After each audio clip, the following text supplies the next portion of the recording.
Hi everyone, it's Amy Thompson. And last night I was on this awesome hangout where they were talking about the topic of self-confidence and the fact that, you need self-confidence in your life to be very productive in your business, in your life, in your relationships, in anything that you really do, And people can tell when you're not self-confident. They can tell when you don't have the confidence in yourself because you stand there with your arms crossed, your hands in your pocket, you don't look them straight in the eye, and the fact that, you don't have that, you don't come across as being confident, you don't come across as being, what you're talking about, if it's a topic that and, that's important in life, One of the ladies on the hangout last night, she was telling us, there were like 5 or 6 things that she was telling us that, that she does to make it, that she's done to improve her self-confidence. She says that, I am exactly where I need to be.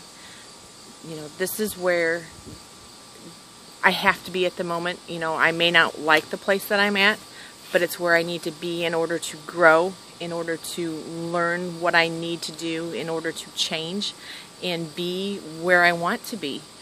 And, she also said, she writes down, she has a separate journal. She has her gratitude journal where she writes all the things that she's grateful for, all the things that that happened that were good in that day. She has that journal.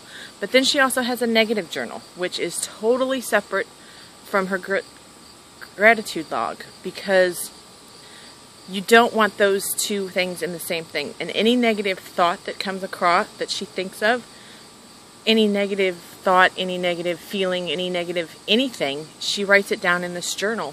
And then, a good way to get rid of it is, you say it, and then throw it away, tear it up, burn it, do something with it to get it out of your mind. That'll help to get rid of it and you're not thinking about it anymore. Or even call a friend and vent about it for a little bit. That would help too.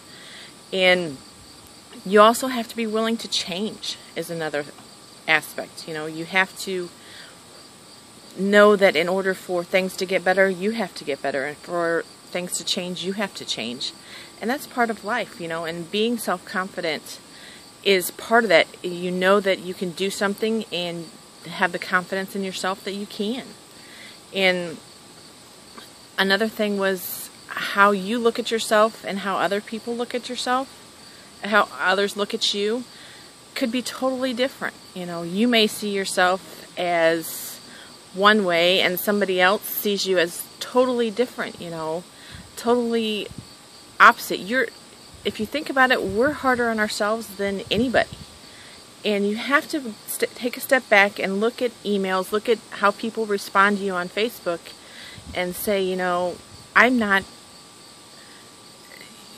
don't be as hard as yourself unless, because you're a good person.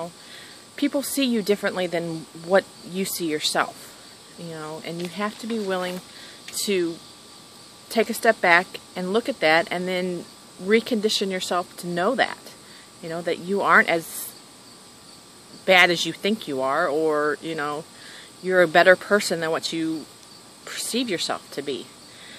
And then embrace yourself, be thankful for who you are, be confident, just go out there and embrace yourself for who you are and how others see you. You've got to embrace your imperfections, embrace your, nobody's perfect, and don't think that you are or that anybody else is, because nobody is, and live in the now. Don't think and worry about tomorrow, because tomorrow isn't guaranteed, but today is. Live in the present and it'll be a whole lot better, So if you found value in this, leave me a message below, comment below, and I'll see you on the next video.